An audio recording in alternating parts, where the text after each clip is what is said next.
한 주간 코인 시장의 동향과 또 특정 코인의 흐름에 대해서 분석해드리는 이코인 외 시간입니다. 자, 오늘도 플러스빗 천용화 전문가 그리고 김택상 전문가 모셔보도록 하겠습니다. 안녕하세요. 안녕하세요. 네, 반갑습니다. 자, 오늘도 여러 가지 재미있는 이슈들이 좀 있는데, 먼저 이 지미송에 대한 인터뷰를 좀 해볼까 합니다. 이 비트코인 코어의 개발자죠. 이 지미송이 인터뷰를 해서 지금 그 내용이 화제가 되고 있는데, 진짜 탈중앙화는 비트코인뿐이다라는 자신감을 좀 보였다고 합니다. 자, 저희가 그 전에 지미송이 좀 어떤 인물인지에 대해서 먼저 좀 설명을 부탁드리겠습니다. 네. 지미송이라고 한다면 많이 모르시는 분들이 좀 많을 거라고 생각이 됩니다. 지미송이라고 하는데 일단은 한국 사람입니다. 한국 사람이고 8살에 미국으로 넘어간 사람이라고 보시면 되는데 일단은 비트코인 개발자로 함께 참여를 합니다. 참여를 하면서 이제 탈중앙화는 비트코인 뿐이다라고 강력하게 얘기를 합니다. 자, 이 비트코인의 가장 큰 첫 번째, 맨 처음에 시작이 된 거는 바로 탈중앙화였죠. 그 중앙 통제에 대한 어떠한 그 안 좋은 감정을 갖고 있던 이제 뭐 사토시가 이제 만들었다고 한 게 이제 비트코인인데, 자, 그거에 대해서 말씀드리기 전에 우선 일단 지미송이 어떤 사람인지에 대해서 조금 말씀드리자면, 이력에는 또 이런 게 있습니다. 이제 94년도에는 연세대학교에서 이제 학생을 또 가르치기도 하고요. 그리고 또한 이 비트코인의 투자자이기도 했습니다. 입문할 당시에는 바로 개발자가 아닌 바로 투자자로 활동을 했었는데요. 그때 당시가 바로 2013년이었습니다. 고공 랠리를 계속 지속하다가 마이너스 70%에 대한 하락을 맞이했던 이제 2013년도에 어떻게 본다면은 이제 많은 하락을 받고 그다음에 그렇다면 내가 직접 개발을 하겠다라고 이제 나섰는데요. 쉽게 말씀드리자면 이런 간판을 많이 보셨을 겁니다. 가장 싼 휴대폰 찾다가 내가 차린 집이라는 뭐 이제 그런 게 비슷하다고 볼 수 있을 텐데 또 이제 이 지미송은 맥시멀리스트라고도 불린다. 맥시멀리스트라고 한다면 사전적 의미로는 과격주의자라고 하는데 잘 이게 안 와닿으실 거예요. 그렇다면은 좀 쉽게 좀 설명을 드리자면 중국집에 짜장면 하나 시키고 서비스로 고추 잡채 달라고 하는 사람이랑 비슷하다고 보시면 됩니다. 그래서 어떠한 거에 대해서 타협점 없이 굉장히 끝에까지 맥시멈이라는 이제 최대치까지 끌어내려는 사람이기 때문에 자신이 이제 개발에 참여한 이 비트코인 코어에 대해서 굉장한 자신감을 갖고 있다고 보시면 될 것 같고요. 그다음에 이 희소성에 대해 매료가 됐기 때문에 비트코인에 대해서 굉장히 입문을 하게 된 계기라고도 또 말을 하는 사람입니다. 자, 이런 지미송이 그러면 이 비트코인의 탈중앙화에 대해서 이렇게 강조를 하면서 이 반면 이더리움 그리고 비트코인 캐시에 대해서는 좀 비판적인 입장을 내놨다고요?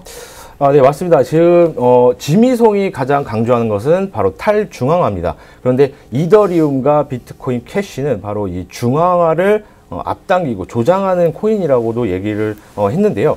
자, 어떤 얘기를 했냐면 바로 이 비탈릭과도 이제 예전 비트코인 코어 개발팀에서 같이 일을 한 적이 있었습니다. 그러면서 비탈릭에 대해서 굉장히 안 좋은 뭐 얘기를 좀 많이 했는데 비탈릭 때문에 뭐 안 해도 되는 일을 하기도 했고 그다음에 이 비트코인 개발팀에서 그 비탈릭이 못 버텨서 이제 나갔다 뭐 이런 조금 얘기를 했는데 우선 이 이더리움 같은 경우에는 중앙화를 조장한다.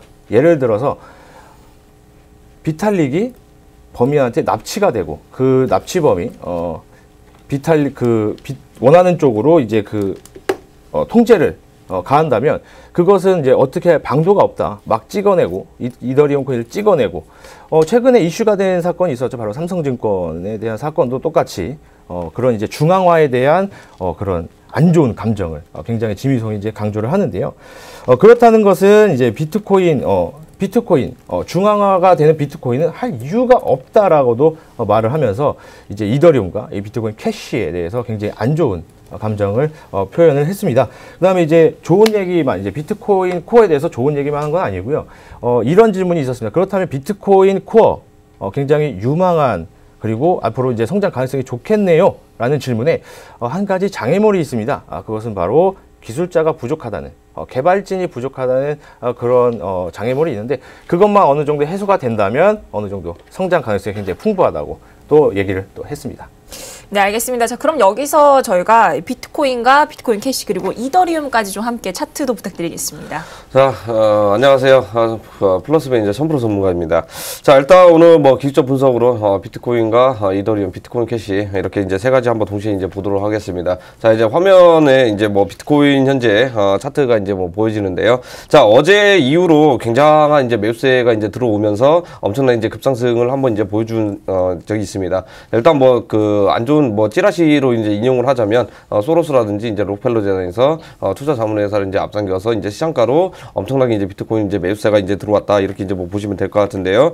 결국에는 정확한 이제 확인이 나오는 것은 며칠 뒤 이제 언론 통해서 이제 나오겠지만 트위터를 통해서도 이야기가 나오고 있다 이렇게 보시면 될 것 같고요. 자, 현재까지는 지금 현재 오늘 뭐 이제 눌림목이 이제 나오고 있는 상태입니다. 해외 달러 기준으로 해서 6,500달러 이제 굉장히 이제 지지를 받은 상태에서 엄청나게 이제 급상승을 보여줬던 사례 중에 하나 있는데요. 지금 현재 이제 8,000달러대죠. 800만 원대에서 굉장한 저항대가 이제 발생이 되고 있는 상태입니다. 주말 사이에 오히려 좀 더 이제 내일이라든지 모레 정도 이렇게 이제 그 좀 더 하락을 한 다음에 오히려 이제 급상승을 보여줄 수 있는 자 그런 패턴이다. 왜 그러냐면 15일까지 이제 미국 세금 기한이 남아 있는 상태입니다. 그렇기 때문에 우리가 이제 그 잘 알고 있듯이 오늘 눌림목 나왔으니 내일은 한번 슈팅이 더 나오지 않을까. 자, 이렇게 이제 뭐 일반적인 이제 생각을 가지는 것보다 오히려 추가적인 이제 눌림목이 나올 수 있을 것 같다. 자, 이렇게 이제 염두를 두면서 이제 매매를 하시면 좋을 것 같고요. 자, 그다음에 이제 뭐 비트코인 캐시입니다. 자, 비트코인 캐시 같은 경우는 이제 뭐 채굴업자 이제 우리한이 이렇게 블록을 생성을 해서 블록 크기를 늘린 다음에 만들었던 이제 파생돼서 나온 이제 캐시죠.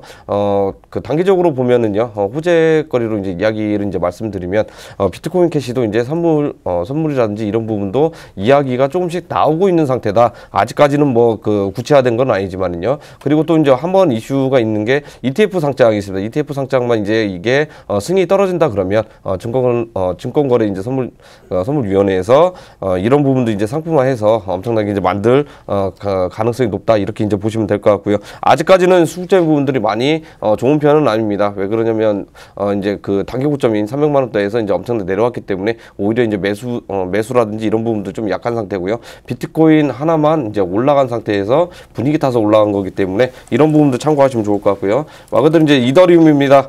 자, 이더리움 같은 경우에도 어제만 해도 단기적으로 이제 매수량이 좀 이제 어느 정도 들어온 이유가 있습니다. 자, 여기에서 우리가 이제 뭐 중요한 부분이 있다. 이더리움과 그 다음에 최근 이제 많이 각광받고 있는 ERC20이죠. ERC20에 기반해서 이제 코인 베이스라든지 이런 부분들 계속해서 이제 핫하게 움직이고 있는데 앞으로는 ERC20 기반해서 토큰들을 상장을 시킬 예정이다.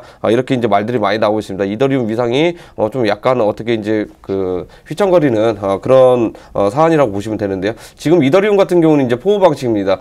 정형적으로 이제 무제한으로 이제 채굴을 할 수 있는 그런 방식인데 앞으로는 이더리움 이제 가치가 엄청나게 이제 올라가고 쓰임새가 딴다 그러면 포스 방식으로 이제 바뀔 가능성이 굉장히 높은데요. 자, 비탈릭 부테린도 자, 이 부분은 좀 어느 정도 이전부터 염두에 두고 있었다. 하지만 지금은 때가 아니다.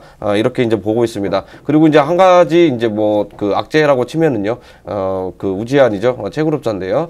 이더리움 기반에서 그 채굴기가 나온 상태입니다. 아직까지 지금 계속해서 이제 뭐 팔고 있는 상태인데 자, 본격적으로 이제 들어가는 6월달, 7월달 자, 이런 부분들 보고 어느 정도 이제 매매를 하시면 좋지 않을까 이렇게 이제 말씀을 드리겠습니다. 네, 알겠습니다. 이렇게 비트코인 캐시 그리고 이더리움 차트까지 이슈와 함께 살펴봤습니다. 자, 이번에는 다음 코인에 대해서 얘기를 좀 해보겠습니다. 미국을 대표하는 블록체인 스타트업이자 또 리플 코인 혹은 XRP로도 잘 알려진 이 리플사가 이 블록체인 기술에 집중 투자하는 펀드를 조성을 할 계획을 밝혔다고 하는데 배경이나 어떤 진행 상황에 대해서 좀 얘기를 부탁드리겠습니다. 네, 이 리플이죠. 제가 이제 예전에 이제 방송에서 1000% 전문가님께서 이제 말씀하신 걸 감명 깊게 들었는데 국민코인이죠. 리플. 이 리플에 대해서 좀 말씀을 드리자면 우선 이제 블록체인 펀드에 267억 원 하나로 267억 원 정도의 펀드를 조성을 하겠다라고 이제 좀 밝혔습니다. 그런데 이 리플 자체는 어떠한 블록체인 기술도 아니고요, 현재. 그다음에 은행권에서 이런 이제 많이들 아시겠지만 이제 국제은행 간 송금 시스템을 만들겠다. 빠르고 수수료도 거의 없는 이제 그런 백서를 만들어서 리플이 이제 탄생을 하게 됐는데요. 자, 지금 본다면 이제 2,500만 달러 정도가 됩니다. 267억 원. 2,500만 달러의 이제 운용 펀드를 만들겠다는 건데, 자, 이것을 좀 본다면, 어떠한 의도가 있느냐라고 좀 본다면, 바로 이것은 그 리플에 대해서 은행권에 있는 사람들이 만들었기 때문에 기술력은 없습니다. 이거를 실현시킬 기술력이 없어요. 그러니까, 우리가 돈을 줄게. 이걸 좀 만들어다오. 라는 거거든요. 그래서 기술 개발을 해달라. 기술자들을 끌어모아서 우리가 돈을 낼 테니, 투자를 할 테니, 좀 이거를 만들어 달라. 그래서 으쌰으쌰해서 같이 리플을 한번 키워보자. 이런 의도가 숨어 있거든요. 그래서, 어떻게 또 한편으로 본다면 또 이것을 바로 상용화시키겠다는, 상용화를 한번 좀 앞당기겠다는 의도도 좀 보이고 있는 걸로, 해석이 될 수 있겠는데요. 우선 이 존슨 스트래티지스트라는 이제 사람이 이렇게 코인 용도를 확대시키고 난제를 해결해야 된다. 자, 이 말은 바로 우리들이 못 만드니 좀 만들어 달라는 말입니다. 어떻게 보면 그렇게 말하면 이제 또 이런 얘기를 또 덧붙였습니다. 제2의 우버 그리고 인스타그램처럼 이게 성장을 한다면 아주 이제 이 리플의 코인의 가치는 무궁무진하게 올라갈 것이다라고 또 붙였습니다. 그리고 또 한 가지 말을 하자면 이런 얘기로 마지막에 붙였는데요. 첫 투자이지만 마지막 투자는 아닐 것이다라고 또 이렇게 하면서 향후 이제 투자 가능성도 열어주면서 리플에 아주 기대감을 조금 더 실어줬다고 볼 수 있겠습니다. 네, 이 빠른 국제 송금으로 사실 이 효용성을 인정받고 있는 리플, 말씀하시다시피 뭐 국민 코인으로 불리는 이 리플의 차트 흐름, 천용환 전문가님 한번 짚어주시죠. 네. 리플 한번 기술적 분석 한번 들어가 보도록 하겠습니다. 네, 이제 화면 한번 이제 뭐 바꿔주시고요. 자, 리플 같은 경우에도 어제까지만 하더라도 이제 뭐 분위기 좋아서 이제 많이 이제 상승을 했었는데, 아시겠지만 이제 리플 같은 경우는 올 연초부터 해서 엄청난 이제 호재가 많이 나온 코인 중에 하나다. 최근에는 이제 뭐 그 엑스라피드라는 이제 엑스커런시, 산탄데르 이제 은행에서 이제 뭐 은행 연합회도 있습니다. 그런 부분 때문에 해서 이제 상용화가 이제 굉장히 빨리 임박할 가능성이 높은 코인 중에 하나다. 하지만 리플 같은 경우에는 이제 탈중화하고 이제 거리가 상대적으로 이제 먼 코인 중에 하나죠. 일단은 뭐 송금 시스템 위주로 이제 해놓은 거기 때문에 금융권에서는 오히려 반기는 분위기다. 하지만 이제 리플 코인으로는 절대로 이렇게 뭐 송금을 한다거나 하기에는 굉장히 어려움이 많다. 이렇게 이제 뭐 보시면 될 것 같은데요. 제가 앞서서 뭐 이야기를 이제 많이 해드렸었는데, 자, 500원 이탈만 안 하면 충분히 급상승을 할 수 있는, 자, 이런 부분들이 이제 여지가 남아 있다. 이제 말씀을 드렸습니다. 제가 이렇게 네모난 박스를 이렇게 그려놨었는데요. 단기 저점 부분에서 굉장히 이제 지지를 받은 그런 모습들이 이제 흘러나오고 있는데, 지금 현재는 이제 오늘도 이제 마찬가지로 이제 저항대가 이제 많이 발생이 되고 있습니다. 아직까지는 뭐 이제 600원대 이제 올라가긴 했는데, 결국에는 이제 700원대 이제 돌파를 하게 되면 충분히 800원, 900원, 1000원까지도 이렇게 노려볼 만한 이런 그 상승세가 이제 여지가 남아 있다. 이렇게 보시면 될 것 같군요. 아직까지는 현재 이제 심한 매물대라든지 이런 건 이제 보여지고 있는 모습들은 없습니다. 자, 그렇기 때문에 이 700원 가격대가 굉장히 중요하다. 이렇게 이제 뭐 말씀을 드릴 수 있을 것 같은데요. 주말 사이에 어떻게 이제 움직일지는 이런 부분들도 이제 잘 한번 보시면 좋을 것 같고요. 첨언을 하자면은요, 리플에서 이제 뭐 펀드를 이제 뭐 그 만들어서 운영을 하겠다. 이제 김태산 전문가 이야기를 했는데, 자, 이런 부분들도 펀드 운영을 할 때도 우리가 이제 잘 알고 있는 부분, 단순히 이제 기술 투자에만 이렇게 쓴다는 게 아니라 결국에는 이제 거래소 상장돼 있는 리플 코인들, 자, 이런 부분들 가격적인 부분들도 어느 정도 지지를 하고 관리를 해주는, 자, 그러한 역할들도 이제 포함이 돼 있으니까 매매를 하실 때 많은 참고하셨으면 좋겠습니다. 네, 국민코인 리플의 차트 흐름까지 함께 살펴봤습니다. 자, 오늘 저희가 아까도 이 지미송의 인터뷰에 대한 이슈를 좀 살펴봤는데, 오늘 이상하게 이 개발자들의 인터뷰 내용이 좀 많아요. 네. 칼다노의 개발자죠. 이 찰스 호스킨스가 인터뷰를 또 했는데, 디지털 자산에 대한 재평가가 필요하다. 자, 그렇다면 기존 암호화폐에 대해서는 어떤 평가를 내렸다고 보면 좋을까요? 네, 제가 찰스 호스킨스 이 이야기를 이 사람 이야기를 제가 이제 약 한 달 정도 이제 나왔는데 매번 하는 것 같습니다. 어디 이렇게 자꾸 싸돌아다니는지 알리바바의 마윈 같습니다. 자꾸 이제 대외 활동을 많이 하고 어떠한 이제 뭐 광고 효과를 노리는 거라고도 볼 수 있겠죠. 볼 수 있겠는데, 우선은 이 디지털 자산의 재평가가 가장 필요하다라고 얘기를 했습니다. 자, 이거 같은 이 의도라고 본다면 지금 많은 하락을 맞고 있는 이 비트코인들 그리고 알트코인, 이것에 대해서 어떠한 재평가를 한번 이제 함으로써 다시 또 이제 다시 이제 한번 이슈 그리고 사람들의 이목을 좀 집중시켜 보겠다는 의도 같은데요.